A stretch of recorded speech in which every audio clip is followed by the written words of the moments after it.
You don't normally spend 4 months with the people you work with. I make these things come to life in my brain, and then Sparrow, he's the backbone. It's the reason as I'm still snowboarding, I think. He makes it fun, endlessly.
No, but that's the backside. You know, you're looking down into the field, and that's the valley in the back. Wow, Indy! Yeah? Oh my God. Good work, gang. High and back. Yes, Bob! What are you saying? We fucking made it! Come on! Thank fucking Christ! Yes! Oh. Yeah, so we've known each other now like 15 years. Traveled to 27 different countries together, which is pretty mad. I mean, there's a lot more than reaches the eyes. I mean, he's very quiet and humble and creative, and instantly you can tell. But I think one thing I was thinking the other day about him is he's very aware. If he came to your house in the summer, and then for the first time then came in the winter and a tree had been chopped down, he'd notice it. You know, not just from the tree stump, he'd have been aware of his situations.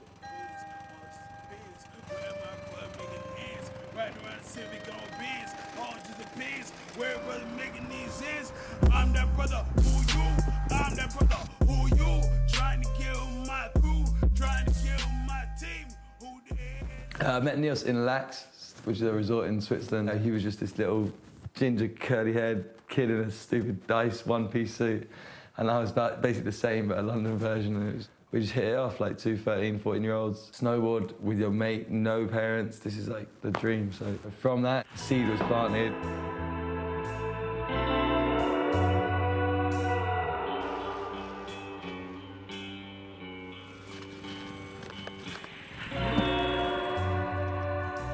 He's just kept me going, man. Keeps you grounded, but lets you float.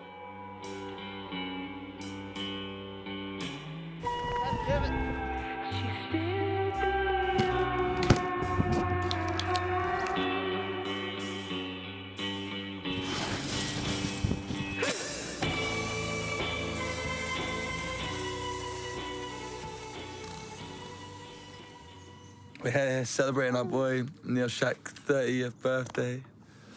Family, friends, reminiscing. Fuck. Bruv, I've known this guy since he was 14, now he's 30 years old tomorrow.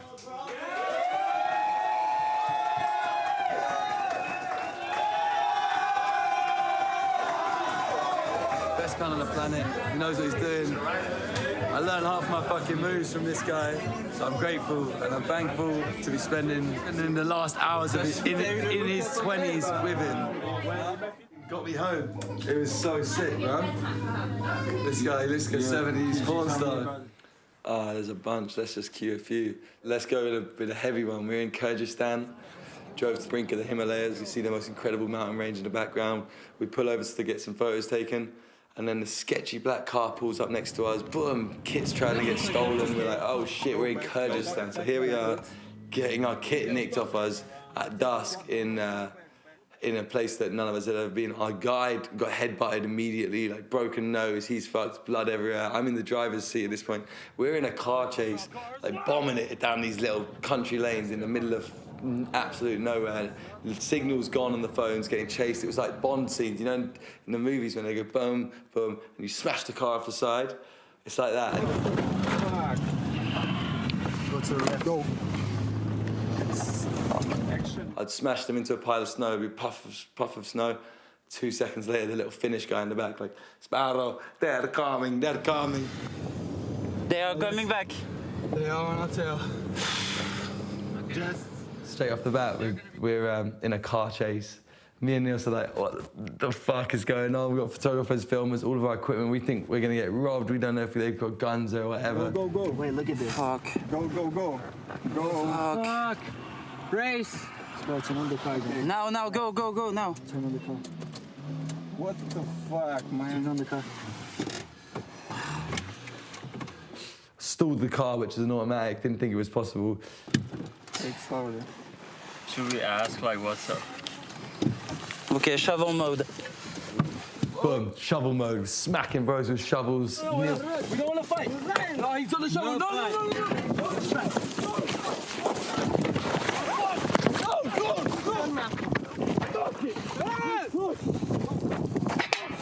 Niels is there with his broken wrist, like freshly operated on wrist, cast still on it. Got the dude in the headlock, giving him these floppy mashed potato punches. And he's like, boom, it's like still worst fucking whiskey dick punch you've ever seen. Oh. And then, yeah, we'd piss the guys off whilst we're at this like Mexican standoff type thing. And then they got the upper hand again. They're throwing rocks at the window. Me and Niels like running into the car.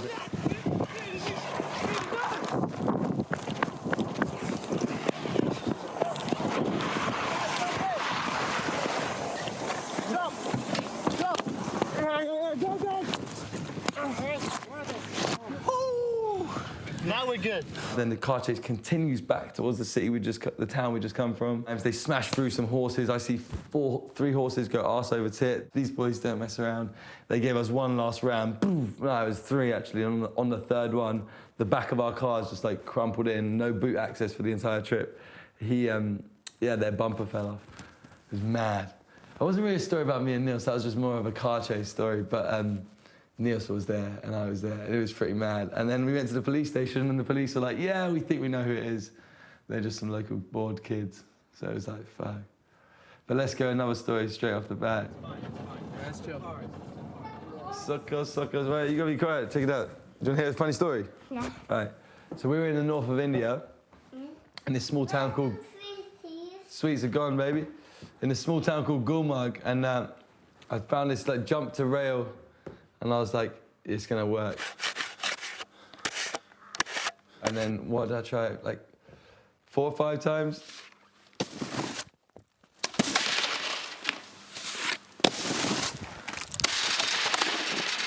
And the first time I committed, it just board snapped straight down the middle, arse, like boom!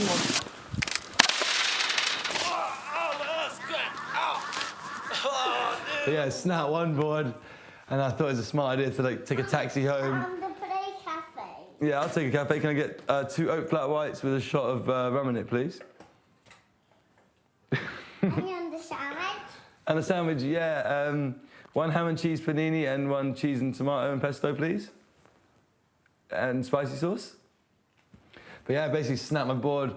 Had to go home, take a taxi home within this little Indian village. People were looking at me, they'd never seen a snap snowboard in their life. I forgot my tool, so I went there, quick zoot, grabbed the other board, had to take it back, change it at the spot, and then like straight away, first go, boom, snap the other board, boom, straight in half, my arse was done.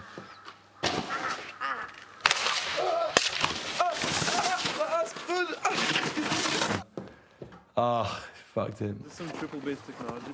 Yeah. Alright, so what I do within snowboarding is street snowboarding. We go to towns and cities around the globe. Have you tried Tinder in Gulmarg? Not yet. And our main aim is to get video and photo clips. Oh, motherfuck. I fell over. Fuck. So what you see in the videos is far from what it's like. Final shot looks amazing.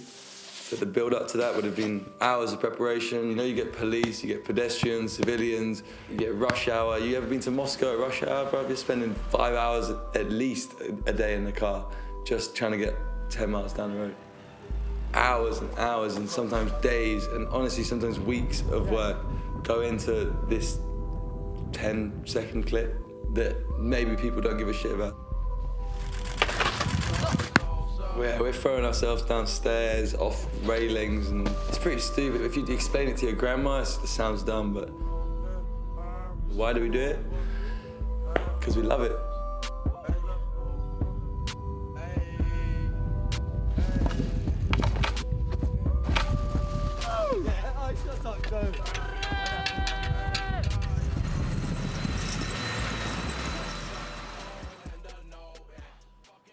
Come on.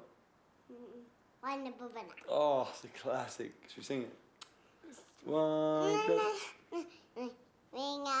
roses, a pocket full of roses, a tissue, we all clap.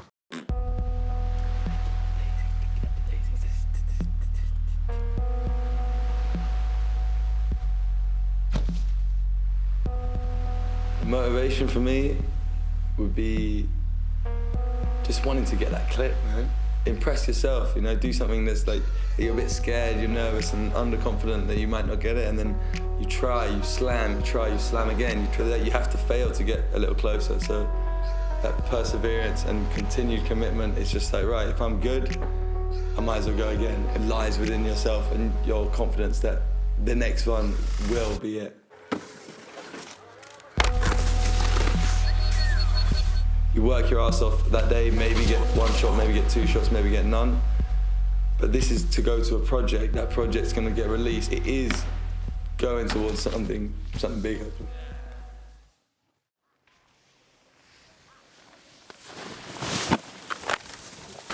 I think partying and snowboarding definitely go hand in hand, especially as you're with your best friends and in great cities or great locations around the world. But I think a lot of the time it's a lot more calm than people think. It's fucking demanding on your body and it's a mental game as well.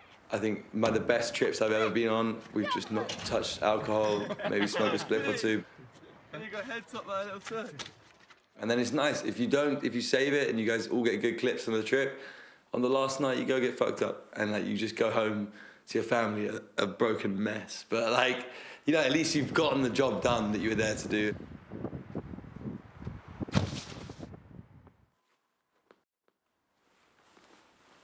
Oh, did you hear about the Queen? She died in a pub. So I got 2 daughters, a 3-year-old and a 1-year-old, Iris and Indy, and they're sick, man. Having kids switches your view on everything. And I think if you've got the right mentality going into it, you're gonna enjoy every minute. The photo, ready? 1, 2, 3, I guess the first thing that really changes when you have kids is you can't party as much. Yeah, I'll say that again if I sound like a dickhead. I think the main thing when you have kids that changes within a relationship is you can't party as much. Like, straight up. Everything changes, but as long as you're like down for the journey, it all just like feels fluid and smooth and doesn't feel like change. It just feels like you're adapting to much less sleep. When having had children young, it's fucked, man. You're like, I've just become a pussy. In my eyes, I've become terrified. You overthink stuff. You know, you've got little babies to look after. You've got a mouth to feed. You've got to be able to fucking help as best you can. But it also makes you cherish things. You're like, right, life's precious. Like, let's film something sick. Let's go home and show them that we jumped off this building. I don't know. Maybe they don't care. Yeah. I don't care if they care. I care. It's good, isn't it? Me and Grace met at, outside of a nightclub in Camden, in London. My mate was getting, we hadn't even gotten in, and the bouncer was giving my mate shit for something or other in the line, and then they got the police involved. They like pinned him down, and Grace hops out the line, stops him from getting arrested, and then instantly I'm like, this is my girl, let's do this. Yeah, Grace is my fucking MVP. Ride or die, baby, come on. Yeah, she'll smash it out, look after the girls, cook the banging food. You ever seen her DJ set? It's fucking sick. She's got the tunes. By any means necessary, she'll make it work. I won't overthink it. I won't doubt, you know. Go, Indy, go, be free. And there's also like, I've never met another girl she just lets me do my thing. I love to be with my family more than anything, but like people and relationships, I think it's important to give time, and she's given me a lot more time than I've given her, so I feel like I've got a lot of tokens to cash in. She lets the bird out of the cage, fucking plenty.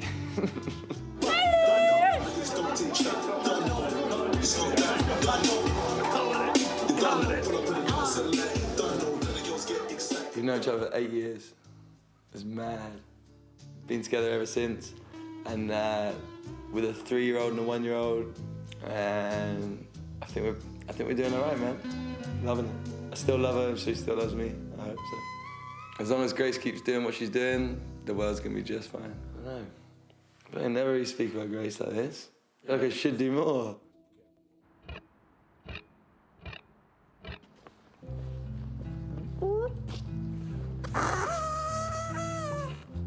This one.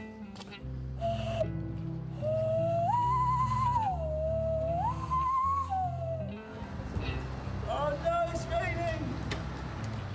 All right, quiet in the back, yeah? So basically where I'm at now, I'm 28 years old. I've had a snowboarding career for the past 10 years.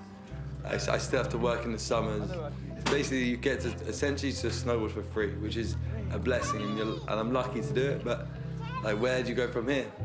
I want to snowboard forever, but like, you got a family, or you got to earn money to buy a house, yeah? Yeah. Like, without it being depressing, like, you go from being an athlete, you're doing it and you love it and you really put your heart and soul into it, and then at a certain point, you have to make the decision or have the decision made for you. Like, you're out, you're off the team, this is not your place anymore, and I've got to like definitely plant seeds along the way. But it's also a hard one to let go of the fact that you're one day not gonna be the snowboarder you are today.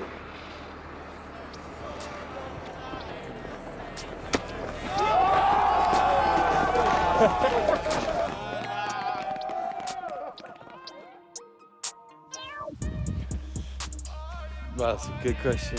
How does Grace feel, or how does any partner feel about an athlete getting older and having more life shit to deal with? I think she's supportive. She's definitely supportive of what I do and what I want to do.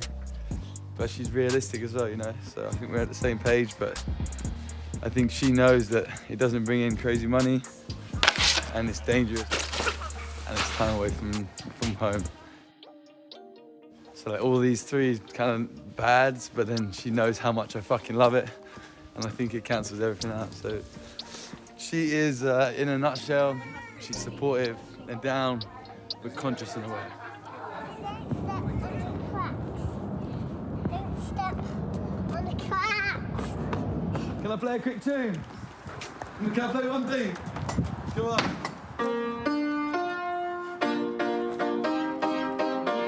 Yes, Ivy Ambulance. Sing a song.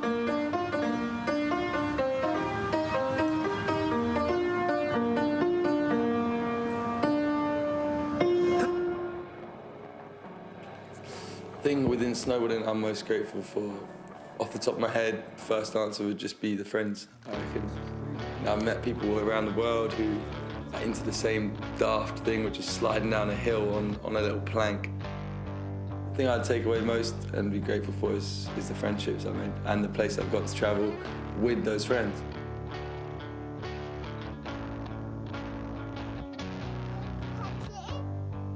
In the hand tattoo. And tattoo. Yeah, one, yeah. You can go on there. Yeah. Let's go, next lamppost.